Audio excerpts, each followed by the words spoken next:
Les jeux d'argent, vous les connaissez certainement, sinon vous n'aurez pas cliqué sur la vidéo. Vous en avez entendu parler, vous avez vu quelqu'un de votre entourage parier, vous l'avez vous-même fait, potentiellement, je sais pas. Mais est-ce que ça vaut vraiment le coup de parier? Est-ce qu'en pariant et en analysant vos chances, vous pouvez vraiment gagner de l'argent? Il faut savoir que le fait de parier, ça fait partie de l'humain. Vous pariez tous les jours, à tout moment de votre vie, sans que vous en ayez conscience. Je vous explique, vous entrez dans une relation, vous pariez sur l'aspect émotionnel de votre vie. Il se peut que ça marche, que vous vous mettez en couple, que vous vous mariez, que vous m'invitez au mariage. Il se peut que ça ne marche pas, que vous vous mariez pas, et donc que vous ne m'invitez pas au mariage. Même si c'est pas réellement le sujet. Je vous donne un autre exemple pour que vous compreniez mieux comment ça marche. Quand, par exemple, vous quittez votre job, vous avez engueulé le patron vous a engueulé, je ne sais pas. Je ne sais pas comment vous avez quitté votre job, mais vous pariez à ce moment-là sur votre futur. Peut-être que vous allez trouver du travail juste après, et peut-être que vous n'allez pas trouver de travail, et donc que vous allez rester au chômage un bon bout de temps. Bon, je pense que vous avez compris le principe, et ce que je viens de vous raconter, les entreprises le savent très bien. L'homme aime parier, l'homme veut parier. Le truc, c'est que en pariant dans votre vie, vous pariez sur un peu de chance, mais quand même beaucoup d'efforts que vous avez fournis pour atteindre votre objectif. Par contre, quand vous pariez sur des jeux de hasard, c'est purement du hasard, c'est dans le nom, vous pariez sur du hasard, de la chance, des probabilités qui, la plupart des fois, ne jouent pas en votre faveur. Et c'est pour cela que l'on trouve différents types de jeux d'argent. Les tickets à gratter. Ces tickets, ils sont très populaires parce qu'ils sont très accessibles, mais aussi parce que la mécanique, elle est très simple. Faut pas être un génie pour comprendre comment ça marche. Vous achetez votre ticket à petit prix pour espérer gagner de grosses récompenses. Pour ces jeux, vous aurez entre 20 et 30% de chances de gagner une récompense selon l'éditeur. D'un coup, vous vous dites, c'est pas mal, et ben non. Parce qu'en achetant votre ticket à 5 € pour gagner au final une récompense de 2 €, c'est pas bénéfique du tout. Il faut pas être très bon en maths pour comprendre que vous avez perdu 3 €. Mais le fait de gagner les 2 €, vous vous dites, ouais, c'est pas mal. Non? Les casinos. Bon, le casino, c'est pas un jeu. Je pense que tout le monde le savait déjà. Je vous fais pas de révélation. Mais c'est plutôt un lieu où on peut jouer à plusieurs jeux. Et c'est là la subtilité. Ce lieu est composé d'un ensemble de mécaniques, que ça soit la lumière, le son, l'absence d'horloge, la musique, quand vous gagnez alors que vous avez perdu je ne sais combien de fois auparavant. Bon, tous ces mécaniques-là sont mises en place.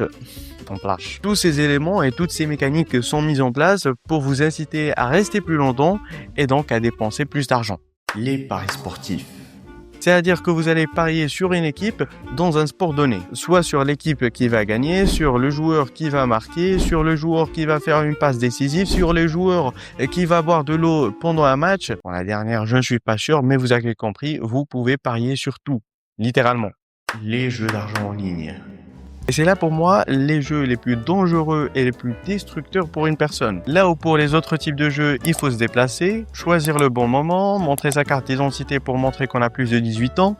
Bon, il y a plusieurs procédures et ça fait perdre du temps. Par contre, pour ce qui est des plateformes en ligne, vous allez créer votre compte, déposer de l'argent et c'est parti. Voilà, vous commencez à parier 100 dirhams par-ci, 100 dirhams par-là, le montant que vous voulez. Comme j'ai dit, donc vous pouvez parier 24 heures sur 24, 7 jours sur 7, tout en étant dans l'anonymat total. Aussi, on peut remarquer que le fait de parier, ça devient de plus en plus courant chez les jeunes qui viennent d'avoir 18 ans. Et surtout, dans les pays où les conditions de vie ne sont pas les plus favorables. Voilà, les entreprises, ils savent bien cibler leur cible. Ils vont pas mettre des plateformes en ligne, promouvoir des plateformes en ligne dans un pays où les gens sont déjà aisés, où les gens vivent très bien. Non, eux, ils choisissent des pays où c'est hard. Voilà, c'est la misère totale. Et là, voilà, on fait des publicités. Vous pouvez gagner 100 000 € en 2 heures en pariant, c'est pas moi, 10 dirhams, 20 dirhams, 2 €, 3 €. Dans le rapport d'Intralo, dans le Annual Finance Report de 2023, voilà, vous n'avez pas à me dire que j'ai un point non. Le marché du jeu était estimé à plus de 489 milliards d'euros en 2023. C'est colossal. 366,8 milliards d'euros pour les jeux terrestres, c'est-à-dire tout ce qui est casino, les jeux où vraiment on se déplace pour parier, et 122 milliards d'euros pour les jeux extraterrestres, pour les jeux, voilà, les plateformes en ligne, les jeux en ligne. Bon, la blague, elle était nulle, mais bon. C'est-à-dire que si on compare les deux, tu as plus d'un tiers du marché qui est détenu par les plateformes en ligne. C'est phénoménal, c'est beaucoup. Hein. Ça ne s'arrête pas là parce que la part en ligne, bah, ça se développe très vite et c'est en constante croissance, avec une croissance annuelle estimée à plus de 10,7% entre 2023 et 2028. Bon, on n'est pas en 2028, vous avez compris, c'est des estimations, contre 3,4% pour ce qui est des jeux terrestres. C'est une grande différence. Et à un moment donné, les jeux en ligne vont devenir plus utilisés que les jeux terrestres. Et c'est là où ça va devenir un petit peu plus compliqué. Bon, tous ces types de jeux d'argent n'ont qu'un seul but, se faire de l'argent. Et comment des entreprises spécialisées dans ça, c'est-à-dire qui vous promettent des 100 000, 200 000 euros en 2 minutes avec 2 euros de capital, vont se faire de l'argent. Et oui, en vous faisant perdre votre argent. Voilà, ils vont vous faire perdre votre argent. Et eux, ils vont s'enrichir. Mais il y a toujours ces promesses soi-disant ou disant que si vous déposez un peu d'argent, vous allez gagner beaucoup d'argent à la fin. Ce qui est évidemment pas réel. C'est le fameux proverbe « The house always wins ». The house qui réfère généralement au casino, mais on peut aussi bien le référer à toutes les entreprises qui ont pour activité principale les jeux de hasard. Et bien que certains joueurs peuvent gagner occasionnellement, les probabilités sont statistiquement plus faibles. Parce qu'ils peuvent vous faire gagner 1, 2, 3 fois. La quatrième, vous allez tout perdre. Et là, on vous a perdu, Baptiste. Et je sais que pas mal d'entre vous vont se dire « Bon, tu as perdu une fois, pourquoi recommencer? Pourquoi rejouer une autre fois ?»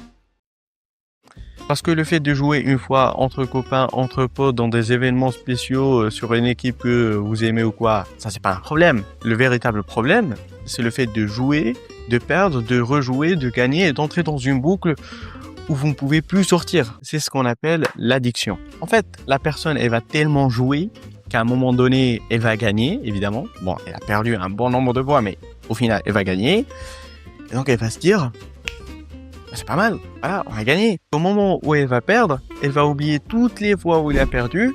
Elle va se concentrer juste sur la fois où elle a gagné et elle va rejouer à nouveau. C'est ce qu'on appelle le intermittent reinforcement. Le joueur n'est plus addict au gain, mais à l'imprévisibilité des résultats. C'est-à-dire que le joueur n'est plus addict au fait de gagner, mais au fait de ne pas savoir s'il va gagner ou il va perdre. Ceci va alors activer la dopamine puisque le joueur ne sait pas trop s'il va gagner ou s'il va perdre. Et c'est là où le joueur ne peut plus s'arrêter. C'est le début de la boucle. Le joueur ne parie plus pour gagner, mais plutôt parce que psychologiquement, il ne peut plus s'arrêter. Voilà, il aime la sensation, il aime cette sensation-là quand il parie et quand il ne sait pas trop s'il va gagner, s'il va perdre. Mais par contre, quand à la fin, tu perds de l'argent, désolé, hein, mais ça fait mal. Ça fait mal à l'esprit, quand même. Mais le piège ne s'arrête pas là parce que après l'incertitude des récompenses vient un mécanisme beaucoup plus puissant, ce qu'on appelle le near miss. Cette sensation d'avoir frôlé la victoire qui pousse le joueur à tenter une autre fois. Le near miss, objectivement, c'est pas une victoire, mais en même temps pour le cerveau, c'est pas une défaite non plus. Parce que lui, il reçoit un signal presque identique à celui d'une récompense réelle. Il libère de la dopamine, comme si le joueur venait gagner de l'argent. Je vous dis, hein, le cerveau, c'est vraiment un truc très bizarre.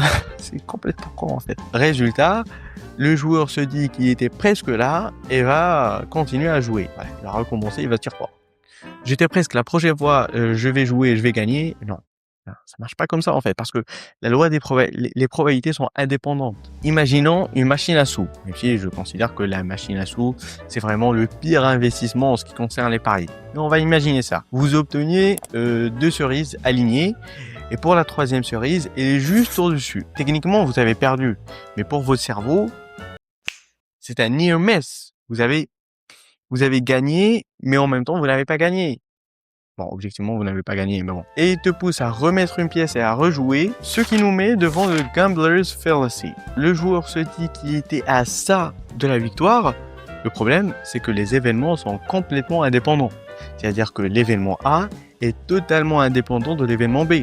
Vous pouvez gagner une fois et ne pas gagner l'autre fois. Voilà, l'entreprise va se mettre bien grâce à vous. On va imaginer que vous avez perdu 5 fois d'affilée. Vous vous dites, la victoire, elle est très proche. Potentiellement, la prochaine fois, vous allez gagner. Et encouragé par l'illusion de contrôle, vous pensez que vous contrôlez la situation. Vous pensez qu'en changeant votre mise ou bien votre choix, ça va provoquer automatiquement du gain. En fait, l'illusion de contrôle vient surtout du fait que l'humain déteste l'incertitude. Et pour réduire ce stress, il va essayer de trouver des liens de cause à effet, je sais pas où, alors que il n'y en a pas en fait. Une fois que ces biais cognitifs s'emparent du joueur, son rapport au jeu, il change. Il n'évalue plus les probabilités, par contre, il poursuit une sensation.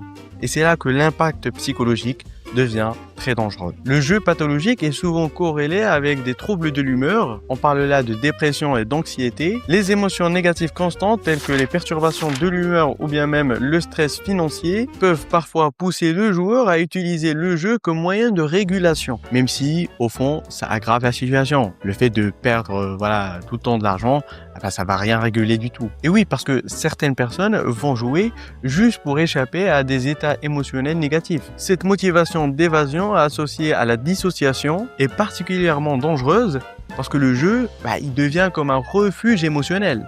En d'autres termes, en d'autres mots, le joueur ne joue plus pour gagner, pour effectuer des gains, pour avoir du bénéfice, mais plutôt pour échapper, pour fuir les sentiments négatifs, les pensées négatives. Le problème, c'est que plus il joue, plus il perd, et plus les émotions négatives vont prendre le dessus pour, au final, détruire sa vie à tout jamais. Conclusion, ne pariez pas. Surtout si vous avez des problèmes d'addiction à d'autres substances. Ça va juste aggraver votre situation. Donc, c'est un conseil d'amis que je vous donne, ne pariez pas. Vous avez potentiellement pensé un jour, pourquoi pas parier pour gagner un petit peu plus d'argent? Eh ben non, parce que le fait de parier, ça ne va pas vous faire gagner de l'argent, mais par contre, ça va faire gagner de l'argent à l'entreprise, ça va mettre bien l'entreprise. Je vous ai parlé des milliards d'euros. Ces milliards d'euros, ils proviennent pas de nulle part. Ils proviennent de personnes qui ont parié pour espérer avoir des gains au final. Donc, j'espère que la vidéo vous aura plu. Si c'est le cas, abonnez-vous, likez, partagez, faites ce que vous voulez. Comme d'habitude, sur ce, qu'est-ce que je vous dis? Je vous dis ciao.